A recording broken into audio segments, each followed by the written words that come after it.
આજે આપણે સિંગ વાવેતર કર્યું છે.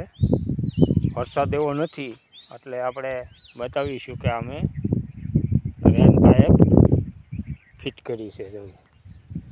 અમે આ રેન પાઇપ અમારે ફિટ કરી છે અને હવે પછી અમે બતાવીશું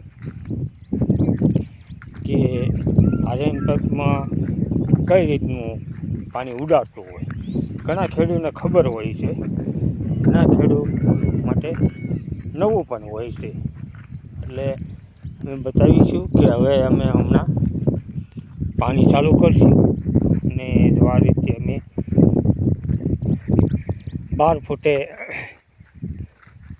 એક પાઇપ નાખી છે 12 ફૂટના વેળે, અને હવે પછી આપણે ચાલુ કરીને જોઈશું કે કેટલું પાણી ઉડાડે છે. આપણે હવે અહીંથી વાલ એનો ચાલુ કર્યો, બરાબર. વાલ ચાલુ કર્યા પછી આપણે મોટર ચાલુ કરી. આ છેલ્લે આપણે પાણી બંધ કરી દીધું. આ રીતનો વાલ. પછી આમાં આ વાલ છે એ ધીમા કે વધુ કરવા હોય તો થઈ શકે. પ્રેશર જેવું કરવું, મોટર પાણી કાઢતી હોય તો પ્રેશર આપણે વધઘટ કરી શકીએ. હવે હમણાં જોઈશું કે આપણે આ ખેતરની અંદર ફુવારા પાણી ઉડાડે તેવું.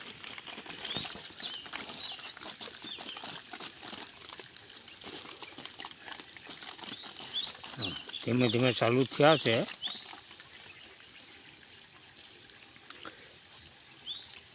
કે આમાં કેટલા ફૂટ ઉડાડે એ એના ઉપર આપણે જોવાનું છે. હા, જો હવે આ પાણી ઉપાડ્યું છે. હામો 6 ફૂટ પલાળી રહ્યું છે, આંબે છે. 6 ફૂટ આ 6 ફૂટ આ, પણ 6 ફૂટની બદલે આપણે 12 ફૂટની બદલે 14 ફૂટ રાખ્યો હોય ને તો પણ હાલે છે મોટરનું પાણી. કારણ કે જેવી મોટરને જેવું પ્રેશર આપો, 14 ફૂટે તમે પાથરો તોય હાલે.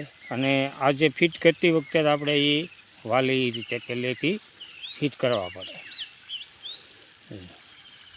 આ રીતનો ફુવારા ઉડે, પાણી ઉડાડી જાય.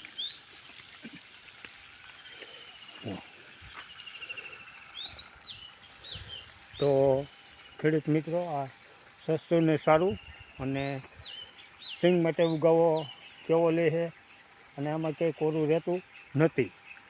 12 ફૂટમાંથી લાગત પલાળી દે છે. આને એક રેન પાઇપ કહેવાય છે. બજારમાં મળી રહે. કોઈ પણ જે ફુવારા લાવતા હોય એ લોકોને સંપર્ક કરો એટલે આ મળી રહે તો કોઈ પણ વિસ્તારમાં. જો આ રીતના સારામાં સારું. અમારે વરસાદ નથી એટલે અમે આ કર્યું છે.